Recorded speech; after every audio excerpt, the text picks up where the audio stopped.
Hello everyone, welcome to education first official.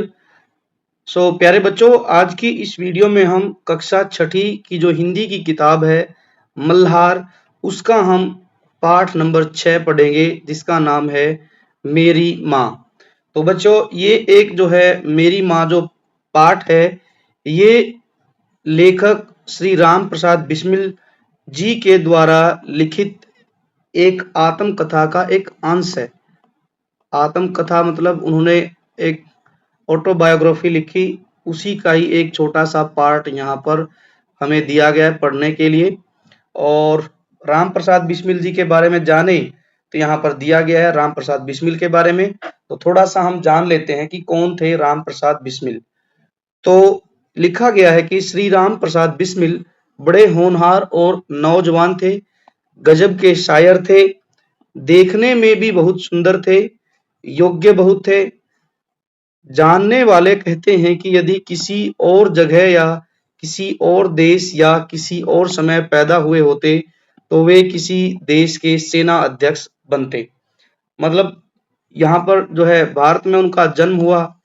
Bharat में जन्म उस समय पर हुआ जब भारत जो है अंग्रेजों का गुलाम था। अंग्रेजों की गुलामी के दौरान उनका जन्म हुआ। बचपन से ही वे क्रांतिकारी स्वभाव के क्रांतिकारी स्वभाव के व्यक्ति बने, जिन्होंने आगे जाकर जो है देश को आजाद कराने में जो है एक महत्वपूर्ण भूमिका निभाई। जैसे बाकी सब नेता अपने अपने तरीके से योगदान दे रहे थे देश की आजादी के लिए, वैसे ही बिस्मिल ने भी किया। तो जो है ये एक इनका ग्रुप हुआ करता था, जिसमें भगत सिंह भी शामिल थे। भगत सिंह का तो बच्चों आप सभी ने नाम सुना ही होगा।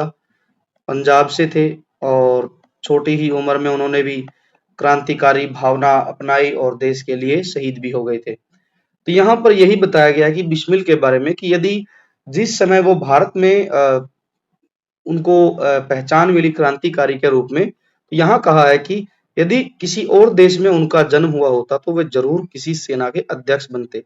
यह कहना है किसका? हमारे देश के प्रसिद्ध स्वतंत्रता सेनानी भगत सिंह का बिस्मिल के बारे में। देखिए, ये विचार जो है कह रहे हैं भगत सिंह।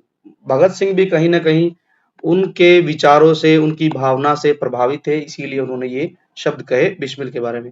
और बच्चों, किसी के बारे में इतने बड़े शब्द कहना बहुत ही मायने रखती है। यह दर्शाता है कि वह किस तरीके की विचारधारा का व्यक्ति रहा है, किस तरीके से उसने भारत की आजादी या स्वतंत्रता के लिए अपना योगदान दिया, किन विचारों को वह फॉलो करता था। तो यहाँ पर ये वाक्य यही दर्शाता है। अब आगे लिखा है बिस्मिल के बारे में कि राम प्रसाद बिस्मिल का जन्म जब हुआ उस समय भारत पर अंग्रेजों का आधिपत्य था। आधिपत्य का मतलब होता है बच्चों कि कह सकते हैं कि एक प्रकार से कब्जा था। ठीक है, ये जो रूल होता था, शासन जो होता था, वो अंग्रेज चलाते थे। बिस्मिल के बारे में जो है बहुत ही इंपॉर्टेंट बात यह है कि बिस्मिल छोटी आयु से ही भारत की स्वतंत्रता के लिए अंग्रेजों से लड़ते रहे। अंग्रेजों ने उन्हें इस काम के लिए जेल में डाल दिया। आपने अक्सर देखा होगा, अपने एसएसटी की किताब में भी पढ़ा होगा कि जो भी भारत की आजादी के लिए अंग्रेजों के अगेंस्ट जाता था, तो अंग्रेज सोचते थे कि जो है उनको जेल में डाल दो ऐसे लोगों को। क्यों? ताकि वह व्यक्ति ही और उसकी जो विचारधारा है, थॉट प्रोसेस है, वह जेल में रहकर सड़ जाएगी, खत्म हो जाएगी। लेकिन विचारधाराएं बच्चों, ऐसी थॉट्स जो है व्यक्ति चला जाता है, लेकिन जो है देश पर कुर्बान हो जाता है, लेकिन उसकी थॉट्स नहीं जाती। कोई ना कोई फिर नया एक बिस्मिल पैदा होता है, उसकी बातों को फॉलो करता है। तो जेल में भी भर दिया और फांसी की सजा दे दी। जेल में भी उन्होंने अंग्रेजों के अनेक अत्याचार सहे। अत्याचार सॉरी जेल में रहते रहते ही उन्होंने चोरी छिपे अपनी आत्मकथा लिखी और अंग्रेजों से बचते बचाते जेल से बाहर भेजते रहे। उनके साथियों ने उसे प्रकाशित भी करवा दिया। इसका नाम रखा गया निज जीवन की एक छटा। तो ये बच्चों बहुत ही इंपॉर्टेंट किताब जो अ, है बिस्मिल के बारे में, जो उनकी आत्मकथा बनी, जिसका नाम है निज जीवन की एक छटा। निज मतलब अपना, निज होता है अपने जीवन की एक छटा, जो है किताब का नाम रखा गया। इस पुस्तक ने अंग्रेजों के होश उड़ा दिए कि पहली बात तो वह लिखे ही कैसे, और किस तरीके से उनकी लिखी हुई किताब बाहर पब्लिश हो गई, इस बात से वो बहुत हैरान थे। लोगों में अंग्रेजों के विरुद्ध क्रोध और बढ़ गया। इस तरह यह आत्मकथा के कारण अंग्रेज बिस्मिल को फांसी देने के बाद भी उन्हें हरा न सके। इस आत्मकथा के माध्यम से आज भी बिस्मिल हमारे मस्तिष्क में जीवित है। जीवित मतलब जिंदा है, कि कहीं न कहीं आज भी ये जो आत्मकथा है पढ़ने को लोगों को मिलती है, तो फिर से उनके दिमाग में, ज़हन में बिस्मिल की यादें ताज़ा हो जाती हैं। आज भी यह आत्मकथा लोगों को प्रेरित करती है। क्या आप भी उनकी आत्मकथा को पढ़ना चाहते हैं? क्या कहा? हाँ, तो यहाँ प्रस्तुत है उनकी आत्मकथा का एक अंश। चलिए देखते हैं क्या है, क्या लिखा उन्होंने अपनी जीवनी में। लखनऊ कांग्रेस में लखनऊ कांग्रेस क्या था? बच्चों, गुलाम भारत में जब अंग्रेजों के राज में था, उस समय पर कांग्रेस एक ऐसी पार्टी थी जो अंग्रेजों के विरुद्ध लड़ रही थी। कांग्रेस चाहती थी कि भारत स्वतंत्र हो। इसमें बड़े-बड़े नेता थे और कांग्रेस जो है इसी के लिए हर साल एक सेशन बुलाती थी। सत्र कह लीजिए या फिर पार्टी का अधिवेशन बुलाती थी, और एक अधिवेशन हुआ 1916 में लखनऊ में। पार्टी का एक सेशन हुआ, ठीक है? कहाँ पर? लखनऊ में। इसी का नाम लिया गया लखनऊ जो है कांग्रेस। तो यहाँ पर उनकी इच्छा थी कि वह उसमें जाएं। जाने के लिए मेरी बड़ी इच्छा थी, लिख रहे हैं अब। यहाँ से स्टोरी शुरू हो गई है जो उन्होंने अपनी आत्मकथा में लिखा, कि उनका मन था कि वह जो कांग्रेस का जो लखनऊ अधिवेशन है उसमें जाने की उनकी बड़ी इच्छा थी। दादी जी और पिताजी तो विरोध करते रहे, किंतु माता जी ने मुझे खर्च दे ही दिया। पिताजी और दादाजी क्यों विरोध करते थे? क्योंकि दादाजी और पिताजी ये मानते थे कि बच्चा यदि राजनीति में जाएगा तो वह बिगड़ जाएगा, राजनीति में जाने पर बिगड़ जाएगा, ये मानना था पिताजी का। अक्सर पिताजी अपने बच्चों की भविष्य को लेकर चिंता में रहते ही हैं। उनका मानना होता है कि पढ़ें लिखें, नौकरी करें, लेकिन उनका ये मानना था बिस्मिल जी का कि वो जो है क्रांतिकारी लोगों से मिले और जो है देश की आज़ादी के लिए लड़े। पिताजी और दादाजी थोड़े डरते थे, क्योंकि वो जो है राजनीति में अपने बच्चे को भेजना नहीं चाहते थे। लेकिन माताजी बड़ी ही जो है सहयोगी थी, उन्होंने उनको खर्च दिया। उसी समय शाहजहांपुर में सेवा समिति का आरंभ हुआ था। शाहजहां क्या है ये जगह? उत्तर प्रदेश में एक जगह है बच्चों, जहां पर इनका जन्म भी हुआ था। शाहजहांपुर बिस्मिल का जन्म स्थान, वहां पर एक समिति का गठन हुआ। मैं बड़े उत्साह के साथ सेवा समिति में सहयोग देता था। पिताजी और दादाजी को मेरे इस प्रकार के कार्य अच्छे न लगते, किंतु क्या होता? माताजी मेरा उत्साह भंग न होने देती। उत्साह भंग न होने देती मतलब कि मेरा जो जोश था वो कम नहीं होने देती थी माताजी, कम नहीं होने देती, ये मानना है बिस्मिल जी का। पिता और दादाजी तो डांट देते थे, ऐसे काम करते हुए देखते तो डांटते, लेकिन माताजी को उनकी क्रांतिकारी विचारों में, क्रांतिकारी भाव में, देश के प्रति, देश की आजादी के लिए जो योगदान दिया जा रहा है उसके द्वारा उसको वह उस जोश को ठंडा नहीं पड़ने देती थी, जिसके कारण अक्सर उन्हें जो है माताजी को पिताजी की डांट फटकार और कई बार तो दंड भी सहन करना पड़ता था। पिताजी नाराज हो जाते तो डांट देते थे, जो है बिस्मिल ऐसा बताते हैं। डांटना क्यों था? क्योंकि उनको लगता था कि माँ जो है अपने बेटे को बिगाड़ रही है, बेटे को बिगाड़ रही है ऐसा करके। एक तो माता जो है उसको आर्थिक सहायता दे देती और फिर उसकी बातों का समर्थन भी करती, तो पिताजी को लगता कि ऐसे काम करके उसकी माता जो है अपने पुत्र को बिगाड़ रही। वास्तव में मेरी माता जी देवी हैं। उनका मानना है कि मेरी माता जी जो है एक देवी के समान है। मुझ में जो कुछ जीवन तथा साहस आया वह मेरी माताजी और मेरे गुरुदेव श्री सोमदेव जी की कृपाओं का ही परिणाम है। ये मानना है अपने बिस्मिल जी का कि जो भी आज जीवन में हूँ इतना साहसी बन पाया, अंग्रेजों से डरा नहीं और आजादी के लिए लड़ता रहा, वो सब माँ की जो है कृपाओं का ही फल है।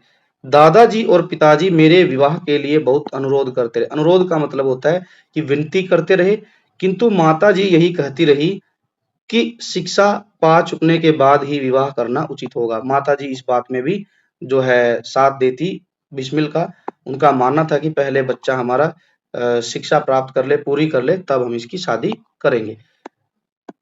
पहले जो बच्चों आज से लगभग ये बात है 150 साल 200 साल पहले की, तो हम कह सकते हैं कि उस समय जो है बहुत जल्दी शादियां भी हो जाती थी। तो माता जी का मानना था कि बच्चा पहले शिक्षा प्राप्त कर ले फिर शादी करेंगे। माता जी के प्रोत्साहन और सद्व्यवहार ने मेरे जीवन में वह दृढ़ता उत्पन्न की कि किसी आपत्ति तथा संकट के आने पर भी मैंने अपने संकल्प को नहीं त्यागा।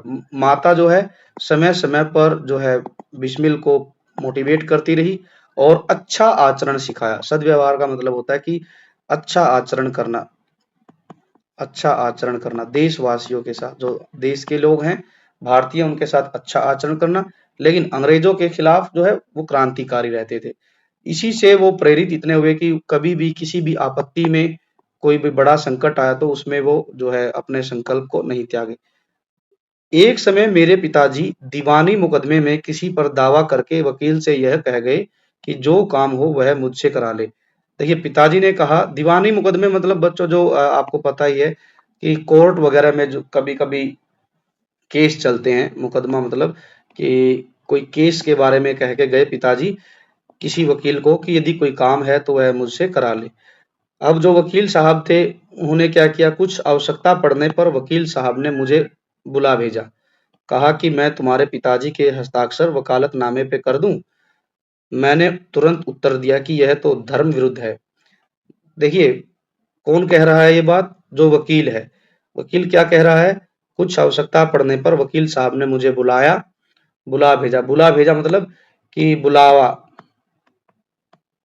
कॉल किया बिस्मिल को और कहा कि मैं पिताजी के हस्ताक्षर वकालतनामे पर कर दूं। पिताजी के हस्ताक्षर कौन करे? बिस्मिल करे, ये कह रहा है वकील। किसको? बिस्मिल को। तो बिस्मिल ने तुरंत उत्तर दिया यह तो धर्म के विरुद्ध होगा। इस प्रकार का पाप मैं कदापि नहीं कर सकता। कदापि मतलब कभी भी नहीं कर सकता। कदापि का मतलब होता है बच्चों कभी भी नहीं कर सकता। वकील साहब ने मुझे बहुत समझाया कि आप यदि साइन कर देंगे तो यह मुकदमा, ये जो केस है, ये खत्म हो जाएगा, बंद हो जाएगा। किंतु मुझ पर कुछ भी प्रभाव नहीं हुआ। मैंने न हस्ताक्षर किए। अपने जीवन में हमेशा सत्य का आचरण करता था, चाहे कुछ हो जाए, सत्य बात कह ही देता था। तो मतलब इस बात से पता चलता है कि बिस्मिल कहीं न कहीं सत्यवादी भी थे और क्रांतिकारी तो थे ही। माँ के विचारों से बहुत प्रभावित थे और माँ ने उनको आगे बढ़ने के लिए सदैव प्रेरित भी किया। तो आगे बढ़ते हैं अब। ये हो गया, हम देख पा रहे हैं कि वकील का जो केस था वो पेंडिंग पड़ा रहा, लेकिन उन्होंने हस्ताक्षर नहीं किए। उनका मानना था कि यदि वह अपने पिताजी की जगह साइन कर देंगे तो ये पाप भरा कार्य होगा और जीवन में ऐसे झूठे काम और इस तरीके के पाप भरे काम बिस्मिल ने नहीं किए, चाहे कुछ भी हो जाए। अब आगे बताते हैं कि माता के बारे में वर्णन कर रहे हैं अभी कि 11 वर्ष की उम्र में माताजी विवाह कर शाहजहांपुर आई थी। उस समय वह नितांत अशिक्षित एक ग्रामीण कन्या के समान थी। नितांत मतलब बिल्कुल अनपढ़ थी। एक भी कक्षा उसने उन्होंने नहीं पढ़ी थी, वो पढ़ना जानती ही नहीं थी। गांव की एक कन्या के समान थी। शाहजहांपुर आने के थोड़े दिनों के बाद ही दादी जी ने अपनी छोटी बहन को बुला दिया। उन्होंने माता जी को गृह कार्य की पूरी शिक्षा दे दी। दादी ने क्या किया, जो है दादी ने अपनी छोटी बहन को बुलाया और माता जी को जो काम घर के होते थे उनको जो है करना सिखाया। महज देखो बच्चों, उनकी माँ की शादी 11 साल की उम्र में हो गई। तो उस टाइम पर जो है इस तरीके से बाल विवाह वगैरह की प्रथा थी, तो इस वजह से ये शादी हो जाती थी। लेकिन आजकल तो जो है जरूरी भी है, क्योंकि आज के समय में 18 वर्ष जो है शादी की उम्र तय की गई है लड़कियों के लिए और जो है 21 वर्ष जो की गई है वो लड़कों के लिए। कम से कम इतने तो होने चाहिए। ये मतलब जो है सही है, लड़कों के लिए भी लड़कियों के लिए। पहले बाल विवाह हो जाते थे। शिक्षा दी दादी की बहन ने। माताजी इतनी मतलब तेज बुद्धि की थी कि थोड़े ही दिनों में माताजी ने घर के सब कामकाज को भी समझ लिया और भोजन आदि का ठीक ठाक प्रबंध करने लगी। मेरे जन्म होने के 5-7 वर्ष बाद उन्होंने हिंदी पढ़ना प्रारंभ किया। देखिए, माता जी खुद जो है, क्या है? जिज्ञासु है, ठीक है? उनके अंदर एक ललक है, उनके अंदर एक चाह है कि वह अशिक्षित न रहे, बल्कि शिक्षित हो जाए। कोई उनको ये ना कहे कि उनकी माता अनपढ़ है। पढ़ने का शौक उन्हें खुद ही पैदा हुआ था। मोहल्ले की सखी सहेली जो घर पर आया करती थी, उन्हीं में जो शिक्षित थी, माताजी उनसे अक्षर बोध करती मतलब कि माताजी उससे पढ़ना सीखती थी। जैसे बच्चों, जब क्लास 1 का बच्चा पहली बार आता है तो उसको पहले हम वर्णमाला सिखाते हैं, अल्फ़ाबेट्स सिखाते हैं। तो ऐसे ही माता ने भी क्या किया, जो मोहल्ले में पढ़ी-लिखी महिला थी, उसी के साथ उन्होंने पहले पढ़ना शुरू किया। इस प्रकार घर का सब काम कर चुकने के बाद जो भी समय मिल जाता, उसमें पढ़ना-लिखना करती। कौन करती? बिस्मिल अपनी माताजी के बारे में बता रहे हैं कि घर का काम समाप्त हो जाए, उसके बाद पढ़ती। परिश्रम के फल से थोड़े दिनों में ही वह देवनागरी पुस्तकों का अध्ययन करने लगी। देवनागरी मतलब, देवनागरी बच्चों हिंदी की लिपि है। देवनागरी हिंदी की लिपि है, तो ऐसी किताबें बड़ी जल्दी पढ़ना शुरू कर दी जो हिंदी में लिखी होती थी। अब आगे क्या लिखा है? मेरी बहनों को छोटी उम्र में ही माताजी ही शिक्षा दिया करती थी, क्योंकि माताजी अब खुद पढ़ना सीख गई है, तो अब बेटियों को भी पढ़ाना शुरू कर दिया माताजी ने। जब से मैंने आर्य समाज में प्रवेश किया, आर्य समाज बच्चों, आर्य समाज जो है आज भी वर्तमान में भी कार्यरत है बच्चों। ये एक ऐसा समाज है जहां पर देश के लिए आज भी छोटे-छोटे मतलब बच्चों को या पुरुषों को इसमें जोड़ा जाता है, जो कि देश प्रेम को बढ़ावा देते हैं आर्य समाज के लोग। आर्य समाज की स्थापना बच्चों स्वामी दयानंद सरस्वती जी ने की थी। दयानंद सरस्वती, ये आप कहीं न कहीं अपनी जो है एसएसटी की किताब में भी पढ़ेंगे। तो ये कहीं न कहीं प्रभावित थे, इसीलिए इन्होंने आर्य समाज में भी जाना उचित समझा, तो उन्होंने प्रवेश किया। जैसा कि आप पिक्चर देख रहे हैं, ये है हमारे स्वामी दयानंद जी, जिन्होंने आर्य समाज की स्थापना की। अब आगे है, माता जी से खूब वार्तालाप होता। उस समय की अपेक्षा अब उनके विचार भी कुछ उदार हो गए थे। पहले माता थोड़ी-सी कठोर थी, लेकिन जैसे-जैसे हमारा आपस में वार्तालाप बढ़ता, माता भी पढ़ी-लिखी हो गई थी और जो है मैं भी जो बता रहे हैं, आर्य समाज से जुड़ा, वहाँ पर सिखाया जाता है कि भई जीव-जंतुओं पर दया करनी है, देश से प्रेम करना है, किसी को जो है भारतीय हैं हम सब, और जो है आपस में भारतीयों को लड़ना झगड़ना नहीं है। तो ये सब बातें सिखाई जाती हैं। यदि मुझे ऐसी माता न मिलती, अब कह रहे हैं, अपनी माँ के बारे में बता रहे हैं, यदि ऐसी माता न मिलती तो मैं भी अति साधारण मनुष्यों की भांति संसार चक्र में फंसकर जीवन निर्वाह करता। मतलब कि माता के बारे में बता रहे हैं, मेरी माँ ऐसी माता थी कि देखिए, खुद जो 11 वर्ष की आयु में शादी करके आई, तो उसने समर्थन किया कि मेरा बेटा पहले शिक्षा प्राप्त करेगा, तब शादी करेगा। यदि पिताजी और दादाजी के सुझाव के अनुसार वो शादी कर लेते, तो वो भी क्या होता कि इस संसार चक्र में फंसकर जीवन निर्वाह ही करते।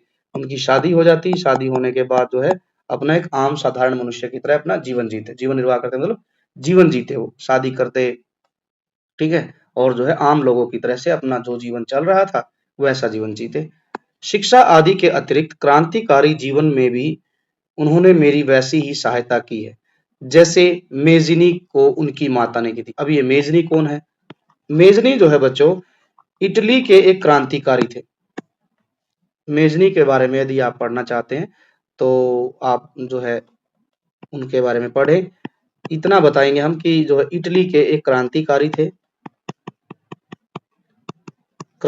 थे। इन्होंने क्यों ज़िक्र किया है उनकी माँ का?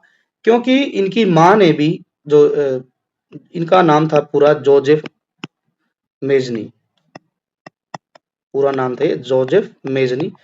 इनकी माँ ने भी सेम इसी तरीके से इनकी सहायता की थी, जिस तरीके से मेज़नी की माँ ने की थी। मेज़नी की माँ जो थी, वह अपने पुत्र को क्रांतिकारी गतिविधियों में शामिल होने के लिए इजाज़त देती, उनको प्रेरित करती। इवन मोर उन्होंने तो अपने बेटे को देश को समर्पित ही कर दिया था। उनका मानना था कि इटली जो है देश, वो आगे बढ़े, और जो है इसमें मेज़नी की बहुत भूमिका रही थी और इनका साथ दिया था इनकी माँ ने।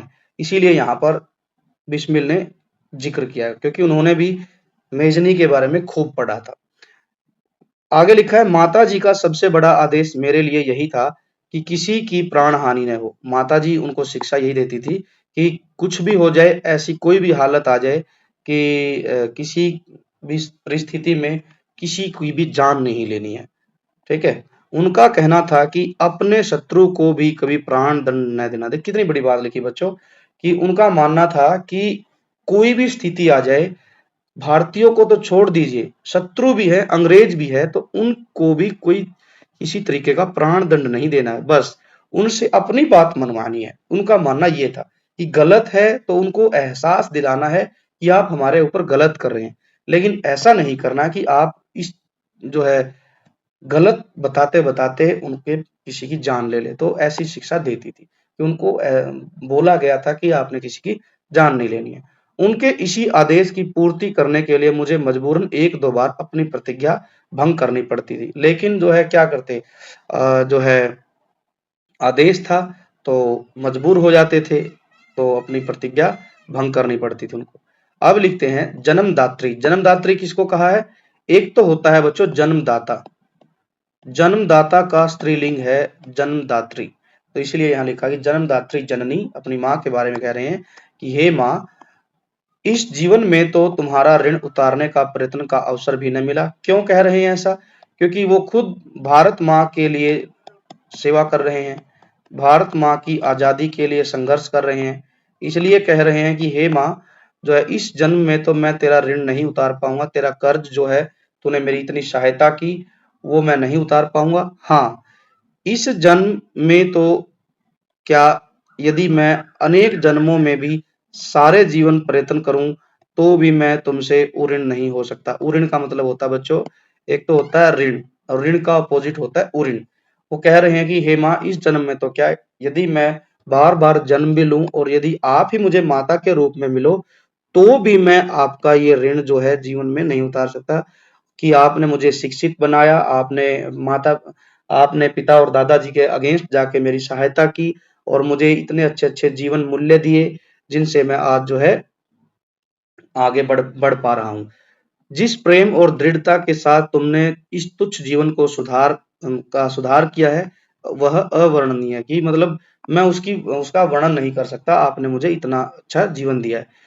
मुझे जीवन की प्रत्येक घटना का स्मरण है कि तुमने जिस प्रकार अपनी देववाणी का उपदेश करके मेरा सुधार किया है। तुम्हारी दया से ही मैं देश सेवा में संलग्न हो सका हूँ। संलग्न मतलब कि देश सेवा में यदि क्या अवसर मुझे मिला है और उसमें शामिल हुआ हूँ, तो वह आपकी ही कृपा है। धार्मिक जीवन में भी तुम्हारे ही प्रोत्साहन ने मेरी सहायता की। धार्मिक जीवन, क्रांतिकारी जीवन के अलावा धार्मिक जीवन में भी तुमने ही मेरे को जो है मोटिवेट किया है। जो कुछ शिक्षा मैंने ग्रहण की, उसका श्रेय भी तुम्ही को है। शिक्षा का जो क्रेडिट है और जो पढ़ा लिखा इसमें, वो भी क्रेडिट माता को दिया। जिस मनोहर रूप से तुम मुझे उपदेश करती थी, उसका स्मरण कर तुम्हारी मंगलमय मूर्ति का ध्यान आ जाता है और मस्तक झुक जाता है। ये सब बातें कहाँ से कर रहे हैं वो? जेल के अंदर से। ये ध्यान रखिए बच्चों, कहीं आप जो है इस बात को भूल जाएं, क्योंकि ये जो सब लिखा जा रहा है, ये जेल के अंदर से लिख रहे हैं और अपनी आत्म कथा लिख रहे हैं। ये इंपॉर्टेंट है, आत्म कथा है और जेल के अंदर से ही अपनी माँ को याद कर रहे हैं। उनको कहीं ना कहीं थैंक यू बोल रहे हैं, धन्यवाद कह रहे हैं जेल के अंदर से। वो ये कह रहे हैं कि तुमने जो मुझे उपदेश दिए, इतनी अच्छी-अच्छी बातें बताई, उनका स्मरण करके मेरा जो मस्तक है वो आपके सामने झुक जाता है। तुम्हें यदि मुझे ताड़ना भी दी देनी हुई, तो वह भी बड़े स्नेह से हर बात को समझा दिया।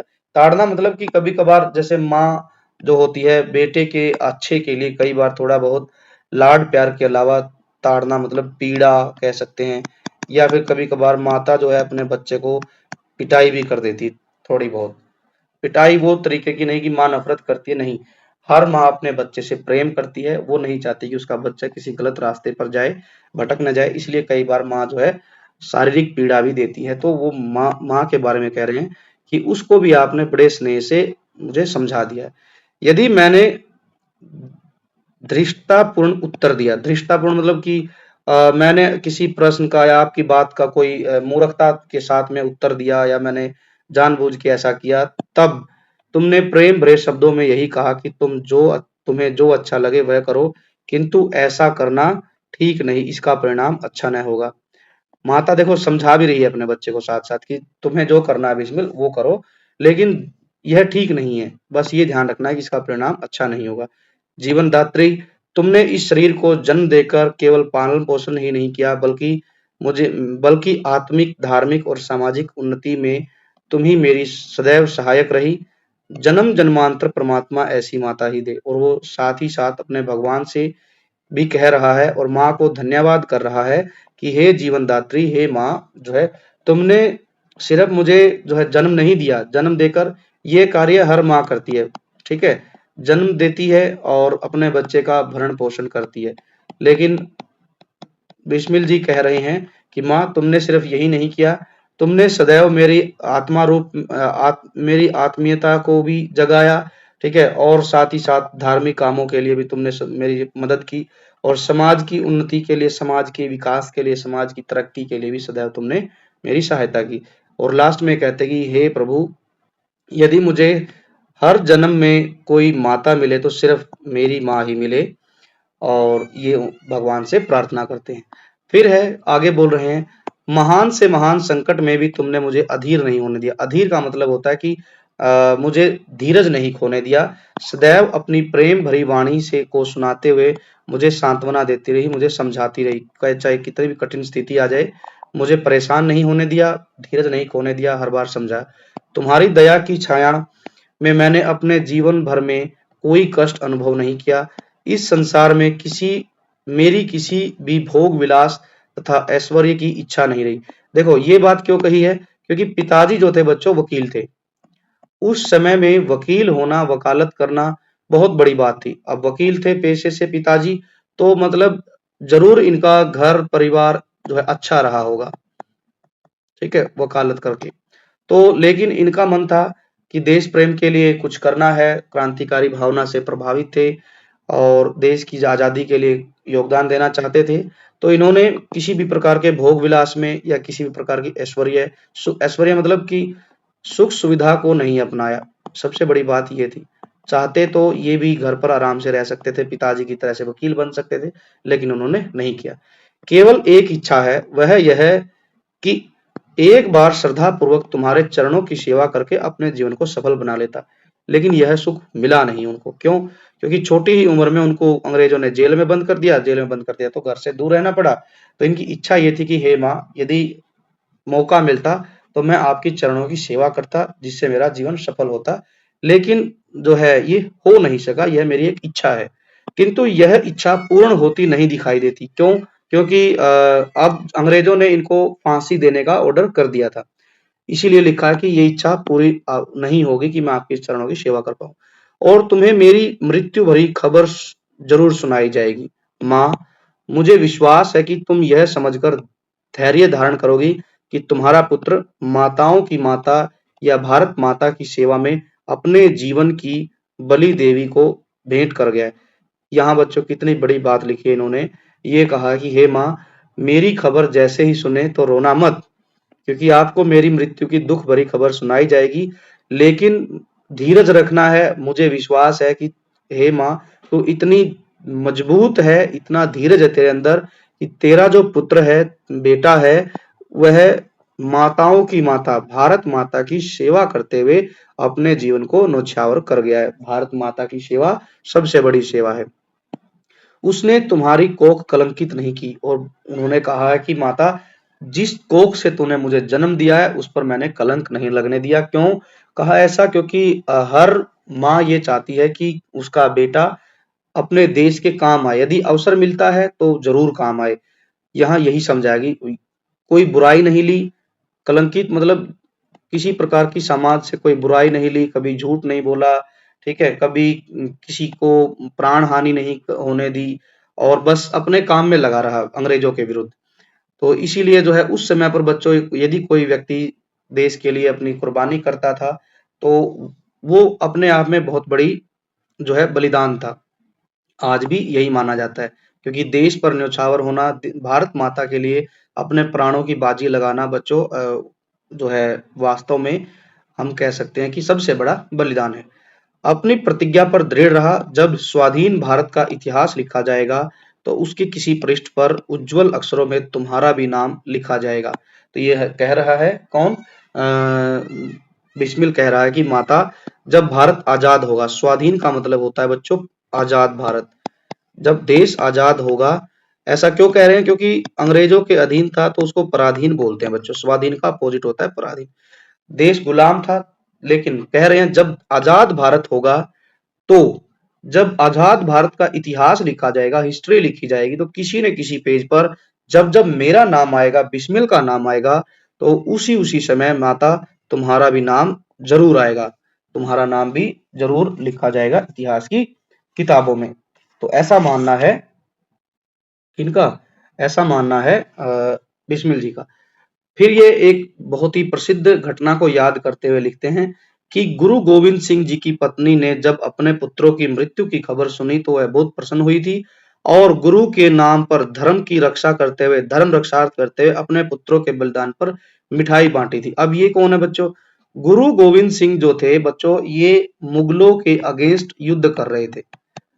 आप लोगों ने बच्चों इसके लिए एक मूवी है चार साहिबजादे, पंजाबी मूवी है, हिंदी में भी मिल जाएगी आपको, ये देखनी चाहिए। मुगलों के खिलाफ लड़ाई लड़ रहे थे चमकौर, चमकौर का युद्ध था बच्चों, चमकौर का या सरहिंद का युद्ध था। उस समय मुगलों के अगेंस्ट गुरु गोविंद सिंह और उनके चार पुत्र, जिनमें एक दो का तो मुझे नाम बच्चों याद है, जिसमें जोरावर सिंह और अजीत सिंह और जो है फतेह सिंह, तीन बच्चों मुझे याद है, आप एक सर्च भी कर सकते हैं। इन तीनों ने अपने प्राण त्याग दिए थे, लेकिन मुगलों के सामने हार नहीं मानी थी। शर्त यह थी कि मुगल कह रहे थे कि जो है आप जो है मुगलिया जो धर्म है, इस्लाम धर्म कबूल कर लीजिए तो हम छोड़ देंगे, लेकिन ये कहते हैं कि हम जो है उस कौम के जो है साहिबजादे हैं जिन्होंने आज तक किसी पराये धर्म को जो है नहीं अपनाया, सम्मान करते हैं, लेकिन ऐसा नहीं है कि हम अपने धर्म को छोड़ दें।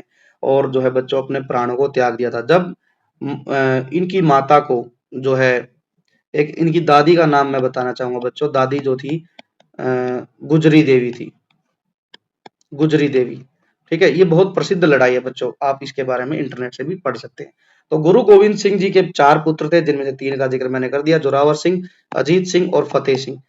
इन तीनों ने अपने प्राण त्याग दिए थे, और जब इसकी खबर इनकी माता को लगी तो वो निराश नहीं हुई, बल्कि उन्होंने प्राउड से कहा कि मेरे जो चारों पुत्र हैं वो धर्म की रक्षा करते हुए जो है अपने प्राणों के बलिदान दे दिए हैं। ठीक है, तो उन्होंने एक नारा भी दिया था कि चार हुए तो क्या हुआ, जीवित कई हजार, इस तरीके का एक नारा भी दिया था गुरु गोविंद सिंह जी ने भी। आगे लिखा है, जन्मदात्री वर दो की अंतिम समय भी मेरा हृदय किसी प्रकार विचलित न हो। अंतिम समय मतलब कि कह रहे हैं कि जब मैं मुझे फांसी पर लटकाया जाएगा तो मैं किसी प्रकार से विचलित न हो जाऊं, भटक न जाऊं। बस उस समय भी सिर्फ भारत माँ और एक आप, भारत माँ और एक आपकी ही याद रहे। तुम्हारे चरण कमलों को प्रणाम, मैं परमात्मा को का स्मरण करता हुआ शरीर त्याग करूं। और ये कह रहे हैं कि जब मैं फांसी चढ़ाया जाऊं तो मुझे दो ही बातें याद रहे, एक भारत माँ की याद रहे और एक आप याद रहे, और साथ ही साथ जो है मैं परमात्मा को ध्यान करता रहूं और मैं उस समय शरीर त्याग दूं। ये जो है बिस्मिल जी का मानना है। तो ये था बच्चों पाठ, आप देख पाएंगे किस तरीके से अपनी माँ को अपने जीवन का क्रेडिट दे रहे हैं। उन्होंने कहा कि किस तरीके से आपने एक साधारण से व्यक्ति को इतना महान व्यक्ति में बदल दिया। लेखक से परिचय है।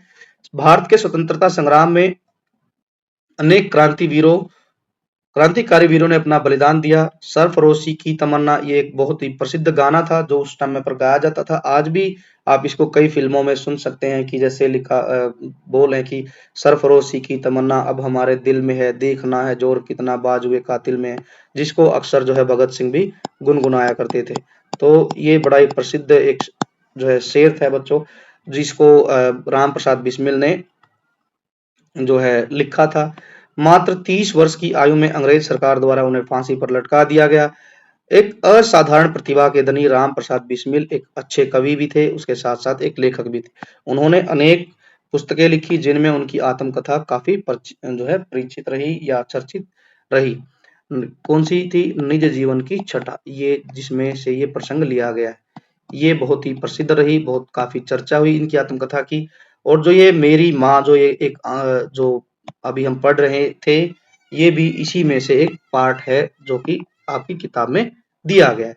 तो बच्चों ये था हमारा पाठ जिसकी हमने व्याख्या समझी। आई होप कि आप सभी को समझ आ गई होगी। यदि बच्चों वीडियो आपको अच्छी लगी है, ये पाठ पूरा समझ आया तो वीडियो को लाइक कीजिए, अपने दोस्तों के साथ ज़्यादा से ज़्यादा शेयर कीजिए और ये education first official YouTube channel बच्चों, इसको भी आप ज़्यादा से ज़्यादा सब्सक्राइब कीजिए। साथ ही साथ आप जो है बच्चों बेल आइकन को भी प्रेस कीजिए ताकि नेक्स्ट वीडियो का नोटिफिकेशन सबसे पहले आपको मिल सके। अब हम मिलेंगे नेक्स्ट वीडियो में इसके क्वेश्चन आंसर के साथ। Thanks for watching, take care and bye bye.